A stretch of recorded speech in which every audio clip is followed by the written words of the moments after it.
ጠዋት በጣም በጠዋት ይወጣል። በቃ ቆይቶ አምሽቶ ነው የሚመጣውና አባዬ ዛሬ ረፍ እንኳን ምለው እኔ ነኝ። በወር ሁለቴ ለኔ ቤት ከዋለ ትልቅ ነገር ነው። አባቴም በጣም ነው የምወደው፣ በጣም ነው የማከብረው። በስራው በጣም አፍራለሁ። በጣም አንገቴን ያስደፋኛል። አልቻለም። በቃ ኦልሬዲ እሱ እንደ ሱስ ማለት ነው። እንደዛ ነው። ከጊዜ በኋላ ሲያውቅ ያው እርግማን አለባቸው። አይምሮ ውስጥ ጥሩ ነገር አይፈጠርም።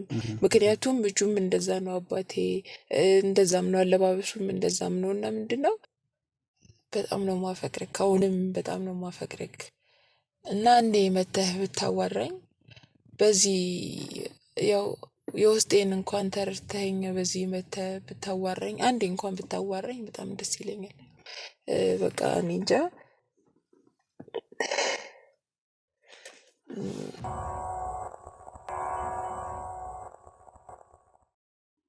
ሰላም እንዴት ናችሁ? ውድ የሀበሻ ጨዋታ ቤተሰቦች፣ በህይወት መንገድ ላይ ነው ያለነው።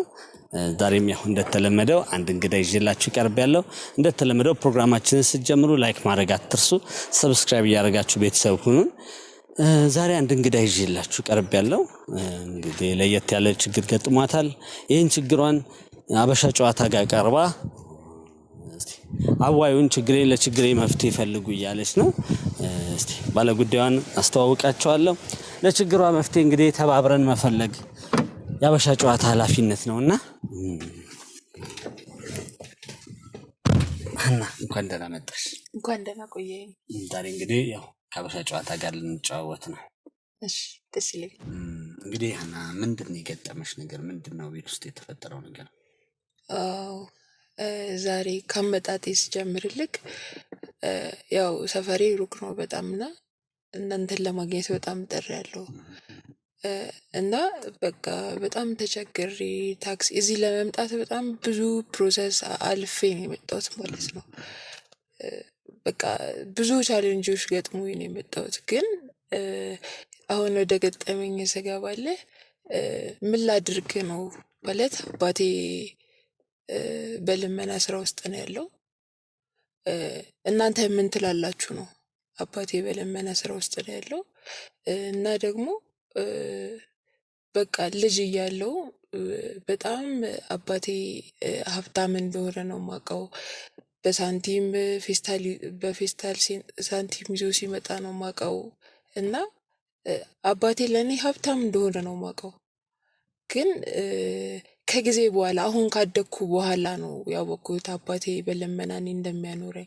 ለእኔ ግን የማውቀው አባቴ በጣም ሀብታም እንደሆነ ከተማሪ በላይ ሆኜ በቃ አይደለ በተማሪ ሳንቲም የምታገኘው በረዶን ብስኩቱን ምናምኑን በቃ ሁሉንም ነገር አድርጌ ለእኔ ምንም ሳይጎልብኝ ማለት ነው። እንግዲህ ሀና አባትሽ ገንዘብ ያመጣሉ፣ አንቺ ልጅ ነሽ፣ ወላጅ እናትሽ የለችም። አባትሽ ያ የሚያመጣው ገንዘብ ምንጩ ከየት እንደሆነ አታውቂም። ስለዚህ ገንዘቡ ብቻ ስለመጣ ነው አባቴ ሀብታም ነው ብለሽ ያሰብሽው? አዎ፣ ምክንያቱም ማንም ሰው በልጅ አንደበቱ የሚያስበው ያንን ነው። አባቴ ጋር ብር ካየ አንተ ሀብታም እንደሆንክ ነው የምታውቀው በልጅ አንደበት። እኔ አባቴ ብር ካለው ሀብታም እንደሆነ ነው የማውቀው። ሲቀጥል ደግሞ ምንም ጎሎብኝ አያውቅም። እና ስለዛ ምንድነው ማድረገው? አባቴ ሀብታም ስለሆነ ሳንቲሞቹን ሁላ በፌስታል ይዞ ሲመጣ በቃ ለኔ በዛ እድሜ ሳንቲም ማግኘት በራሱ ትልቅ ነገር ነው። እኔ ምንም አይቸግረኝም። ያው አባቴም ደግሞ ቀን በቀን ተከፋይ እንደሆነ ነው የማውቀው። ቀን በቀን ትልልቅ ብር እንደሚከፈለው ነው የማውቀው። ግን አሁን ላይ በወር እንደሚከፈለው አባቴ እንደማይዘንጥ በቃ ብቻ ብዙ ነገሮችን ሳይ ከአባቴ ላይ ምንድነው ብዬ ሳቅ ነው አባቴ በልመና እንደሚያስተዳድረኝ ያወቅኩት። እንግዲህ ሀና ያው ቤት ውስጥ የጎደለ ነገር የለም ማለት የራሳችሁ ቤት አላችሁ፣ መኖሪያ ቤት?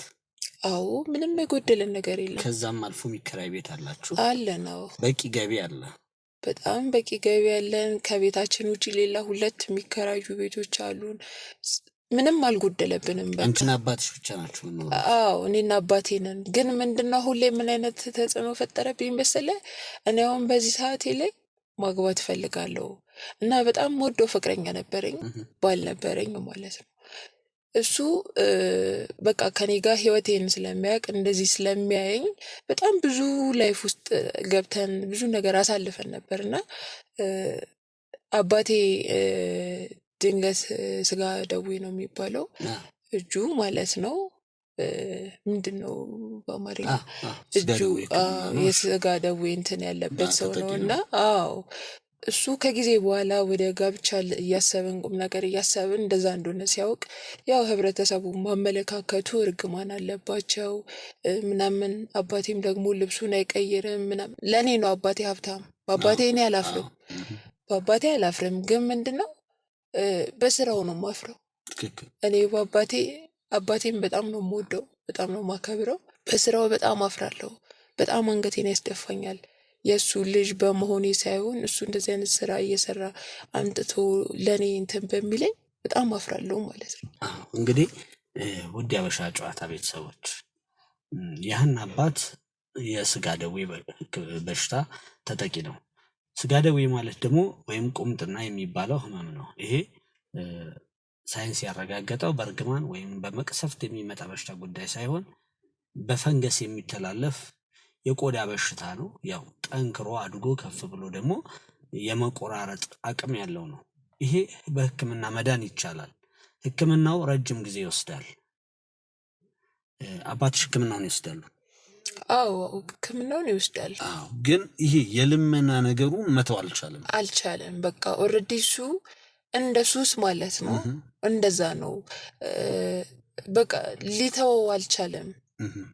አባቴ እሱን ሊተወው አልቻለም እንጂ እኔ አሁን ማግባት ፈልጋለሁ ወደፊት ሌላ ላይፍ ውስጥ መግባት ፈልጋለሁ ግን ከብር አኳያ ምናምን ሳይሆን አለ አይደለ አባቴ አካባቢው ጋር ይታወቃል ስለዛ አይታወቅም እኮ እነሱም አባቴ ምስኪን ፊት ስላለው ረድተውትም አልፎ ሊሆን ይችላል። እንግዲህ ያበሻ ጨዋታ ቤተሰቦች ዛሬ ሀና ወደኛ እንድትመጣ ያደረጋት ነገር ይሄ ነው። አባቷ በልመና ራሱን ያስተዳድራል። ይሄ ያስተዳድራል ማለት የገንዘብ እጦት ችግር ሳይሆን ራሱ ልመናን አዲክትድ ሆኗል። የዚህ ልመና ባለቤት ሆኗልና ያ ደግሞ እሷ ላይ ተጽዕኖ አምጥቷል። ኑሯ ላይ ህይወቷ ላይ ተጽዕኖ አምጥቷል። እሷ ከዚህ ውስጥ እንዴት ነው መውጣት የምትችለው? በእኛ ባህል በኢትዮጵያኖች ባህል አንዳንድ ጊዜ የሚነገሩ ነገሮች አሉ።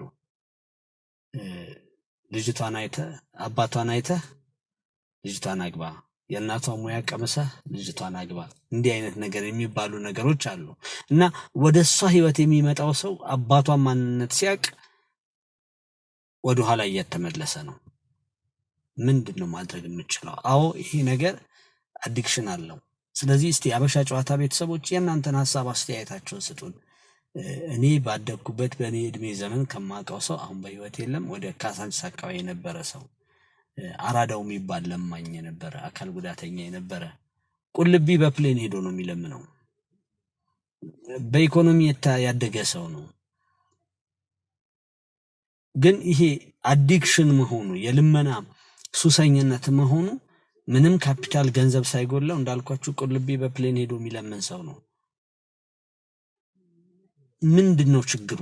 እስቲ እዚህ ላይ ባለሙያ የሆናችሁ ሰዎች ልትረዷት የምትችሉ ሰዎች አባትየውን ልታግዙ የምትችሉ ሰዎች በአይምሮ ህክምና ላይ ያላችሁ ሰዎች እባካችሁን ተባበሩን። ሀና እስቲ የገጠማትን ነገር ትንገረን። እጮኛሽ ይህን ነገር አያውቅም ነበር? አዎ አያውቅም ነበር። አንቺም ስለ አባትሽ አውርተሽው አታውቂም? አዎ እንደነገርኩ በአባቴ አላፍርም አልኩ። አባቴ እንደዛ በመሆኑ በስራው ነው ማፍረው። አባቴ በዛ አካባቢ ምንድነው እዛ የሚቀመጥበት የሚለምንበት ቦታ ላይ ይታወቃል። ስለዚህ እኔ ፍቅረኛዬን በጣም ነበር የምወደው፣ በጣም እሱም ይወደኝ ነበር። ልንጋባ ሁላ በቃ ትንሽ ጊዜ ነበር የቀረንና እዚህ ጋር እስከምትደርሺ ምንም ስለ አባትሽ አልነገርሽውም? ምንም አያውቅም ስለ አባቴ። እኛ በጣም እንትን ያለን ሰዎች የተከበርን ሰዎች ምናምን አንዳንዴ እንደዚህ ሀብትህን ምናምን አይተው ጥሩ ደረጃ ላይ ያለህ የሚመስላቸው ሰዎች እንደዛ ነው። በእርግጥ ከብርም አኳያ ምንም አልጎደለብንም። እሱም መጥቶ ከቤት ስለሚወስድሽ ቤታችሁን ማየቱ አልቀረም። በቃ ሁሉንም ነገር ያውቃል። የተዘጋ ደጅ ሲያይ በቃ እንደዛ ነው የመሰለው እና ግን ያው ከጊዜ በኋላ ሲያውቅ ያው እርግማን አለባቸው። አእምሮ ውስጥ ጥሩ ነገር አይፈጠርም። ምክንያቱም ልጁም እንደዛ ነው፣ አባቴ እንደዛም ነው፣ አለባበሱም እንደዛም ነው። እና ምንድነው በቃ እኔ እንጃ።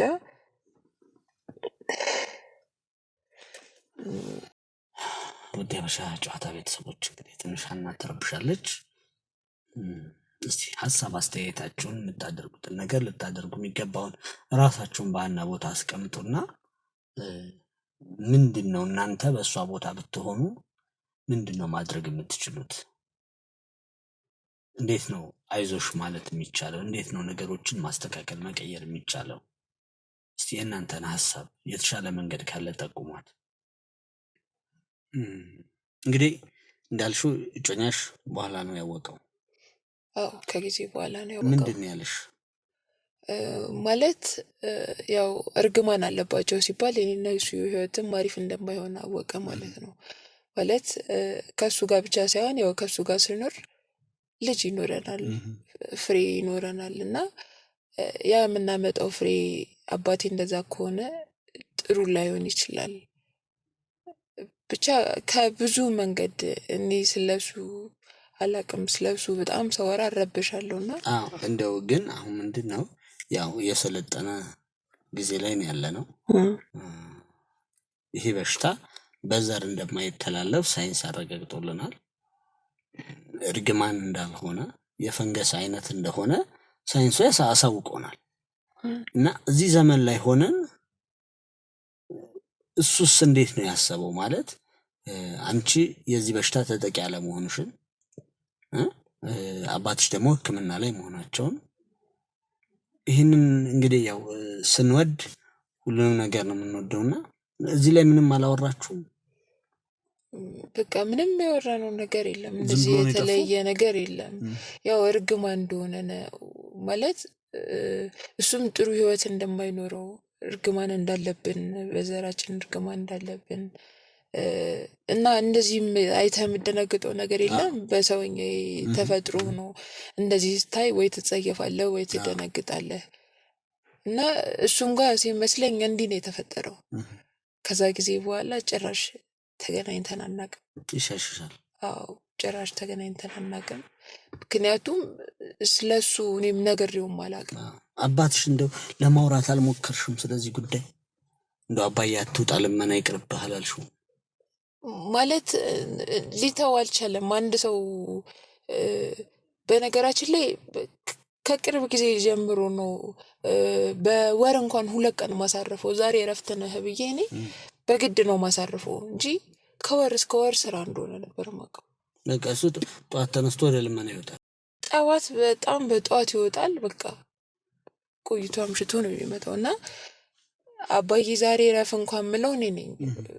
በወር 2 ለእኔ ቤት ከዋለ ትልቅ ነገር ነው።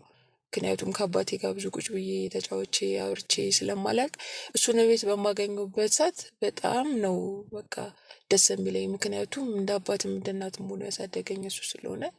እናቴ እኔን ከወለደች በኋላ ሞታለች። ስለዚህ እንግዲህ አባትሽ ትልቅ ዋጋ ከፍሏል አንቺን ማሳደግ። አሁን ግን እንዳልሽው ማህበረሰቡ ላይ የተፈጠረው ነገር በሱ ህይወት ውስጥ ያለው ነገር የቸገረ ነገር ሆኖ ሳይሆን ይሄ ሱሰኛ የመሆን ጉዳይ ነው። ጎዳና አውጥቶ የሚያስለምነው ነው የምትይኝ? ምንም አልጎደለብንም፣ ምንም አልተቸገርንም። ምንም አሁን ባለንበት አባቴ በቃ ኢቨን እንኳን ባንክ እንኳን የሚያስገባው ብር አሪፍ ነው። ቤት 2 ውጪ 2 ቤት አለ የሚከራይ። በዚህ ሰዓት በጣም አሪፍ ነው። በቃ ተቸግረን እንኳን አይደለም አለን። እንደው ለማዋራቱ አልሞከርሽም? አባቴ በጣም በቃ እኔ ነኝ ማሳረፈው እረፍት እንኳን አልኩ። እንደው ምንድነው ከኋላ የሚያውቁት ነገር አለ ከዚህ ልመና? ወይ በቤተሰብ ውስጥ በዘር ውስጥ ያለ ነገር አለ? ምንድነው እንደዚህ እምቢ ያስባላቸው ነገር? የምታውቂው ነገር አለ? ያወሩሽ ነገር አለ? ያው ለኔ ምንም አልነገረኝም። ግን እንደ ወደ ኋላ የጠያየቅሽው ሰው አለ? አይ በቃ እኔ ይሄ አባቴ በዚህ ጉዳይ እንዲታወቅ ስለማልፈልግ ከአባቴ ውጪ ምንም አላወራም። ገባኝ። አሁን ምንሽ ምንድነው በቤተሰብ ውስጥ በእንዲህ አይነት ባህል ውስጥ ወይም በዚህ አይነት ህመም የተጠቃ ሰው አለ ሌላ? ወይ አባትሽ ወንድም ሊሆን ይችላል፣ የአባትህ እህት እንዲህ አይነት የተጠቃ ሰው አለ? አይ አባቴ ብቻ ነው የተጠቃው። አባትሽ ብቻ ነው? አዎ ምክንያቱም ከየት እንደመጣ ይሄ ነገር ሊከሰት እንደቻለ ምንም የነገሩሽ ነገር የለም? አዎ እኔም መጠየቅ አልፈልግም። ምክንያቱም እኔ አባቴን በጣም ስለምወደው አልጸየፈውም። ምንም ነው የማይመስለኝ።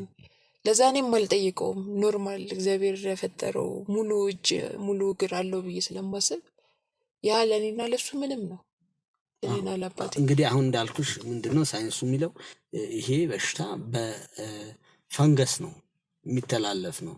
የሚተላለፈው ደግሞ ብዙ ጊዜ አብሮ በመተኛት በልብስ ንክኪዎች፣ በተደጋጋሚ በሚደረግ የልብስ የላብ ንክኪዎች፣ በእንደዚህ አይነት አማካኝነት ነው እና ይህን ጥንቃቄ ታደርጊያለሽ? ያው በጣም አባትሽም ከልጅነት ጀምሮ ይህን ጥንቃቄ ያደርግልሽ ነበር? በጣም ለእኔ በጣም ነው የሚጠነቀቅልኝ። ያው እኮ አሁን ሕክምና እየወሰደ ነው? አዎ ሕክምና እየወሰደ ነው። ይሄ ሁሉ ሆኖ ግን ከልመና ውስጥ መውጣት ያልቻለው? አዎ በቃ ኦልሬዲ በሱስ ተጠቅቷል ማለት ነው። ሱሰኛ ሆኗል በመለመን። ደስተኛ ነው እሱ ማለት ነው። ምክንያቱም አንድ ሰው ስራ የሚሰራው ለመለወጥ ለማግኘት ነው አይደለ? አዎ የኔ አባት ደግሞ ምንም አልጎድለውም አልኩ። ምንም እንትን የሚለው ነገር የለም፣ ምንም የሚጎልበት ነገር የለም። ግን ያ ነገር ውስጡ ገብቷል። በቃ እንደ ትልቅ ነገር ነው ለሱ። ያንን ነው ማቆም ማስተው ያቃተኝና በዚህ ብትረዱኝ። እንግዲህ የሀበሻ ጨዋታ ቤተሰቦች ከሀና ጋር ጥያቄዋን ይዛ ነው ወደኛ የመጣችው። ይሄ ነገር እንዴት ነው ሊቆም የሚችለው?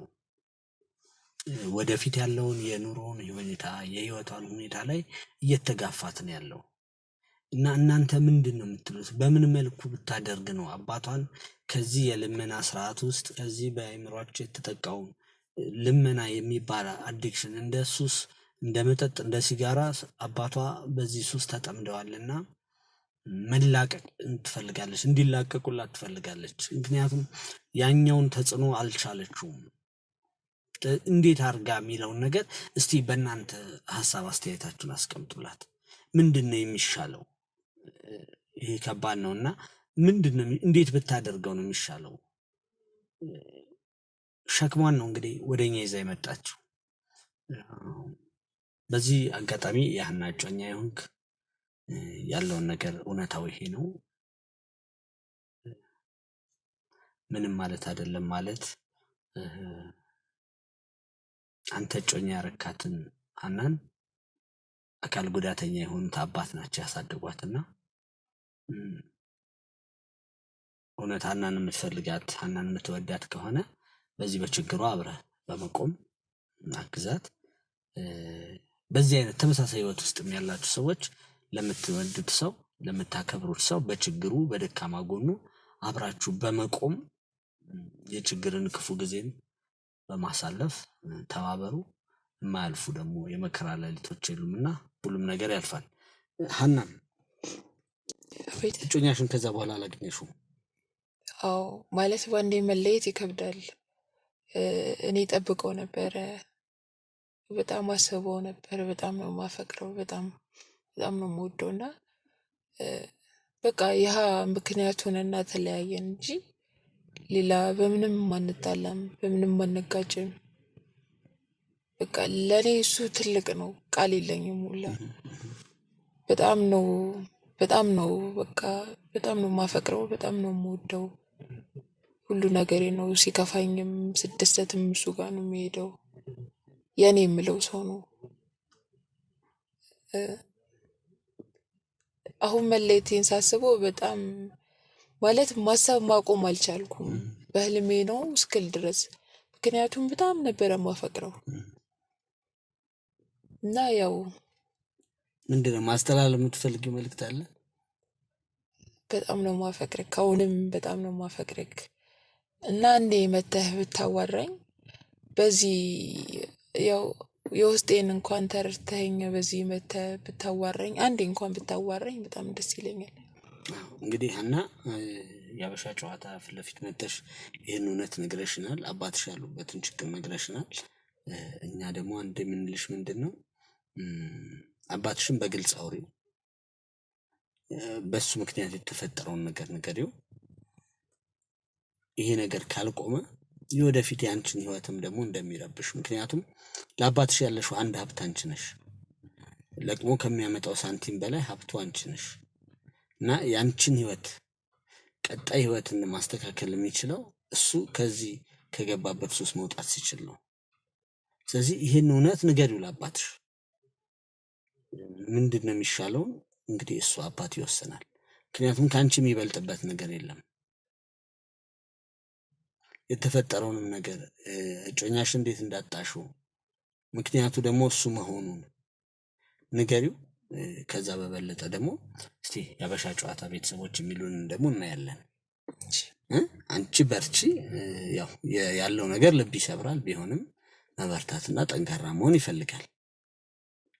ያንቺ ጠንካራ መሆን አባትሽንም አካባቢውንም ይቀይራል። ከልብስ ማጠብ ጀምሮ ይጀምራል። አባትሽ የቆሸሸ ልብስ ለብሶ እንዳይወጣ ከስራው ባህሪ አኳያ ንጹህ ልብስ መልበሱ ስራውን ሊከለክለው ይችላል። ግን የመጀመሪያው ነገር ቢያንስ ንጹህ ልብስ ለብሶ መውጣት በራሱ አይምሮ ላይ የሚፈጥረው ተጽዕኖ አለ። እዚህ ላይ ባለሙያ የሆናችሁ ሰዎች ምን ማድረግ እንዳለባት፣ የመጀመሪያው ደረጃ ሂደት ምን መሆን እንዳለባት ደውሉላት፣ አግኟት፣ አማክሯት። እንግዲህ የሀበሻ ጨዋታ ቤተሰቦች የእናንተም ሀሳብ አስተያየት ደግሞ ለሀና በጣም ይጠቅማታል። አባቷ እንዴት አድርጋ መቀየር እንደምትችል፣ ይህን የልመና ሱስ እንዴት መላቀቅ እንደሚችሉ መንገዱን ከህይወት መንገዳችሁ ከተማራችሁት ነገር ያው የምታውቁትን ነገር በመንገድ ወደ ተሻለው መንገድ እንድትሄድ እርዷት። እንግዲህ የዛሬ ጨዋታችን ይህን ይመስል ነበረ። ይህን ፕሮግራም አዘጋጅተን ያቀረብንላችሁ እኔ ዘላለም ከሀበሻ ጨዋታ ግሩፕ ጋር ነው። መልካም የስራ ሳምንት ይሁንላችሁ። እግዚአብሔር አምላክ በጎደለው ነገራችሁ ሁሉ ላይ አሟልቶ ወደምትፈዱት ነገር ወደ ተሻለው ነገር ያሻግራችሁ። መልካም የስራ ሳምንት ይሁንላችሁ። ስለነበረን ጊዜ ሁሉ ከልብ አመሰግናለሁ። በቀጣይ ደግሞ ሌላ እንግዳ በአዲስ ጨዋታ ይዤላችሁ እስከሚቀርብ መልካም የስራ ሳምንት ይሁንላችሁ።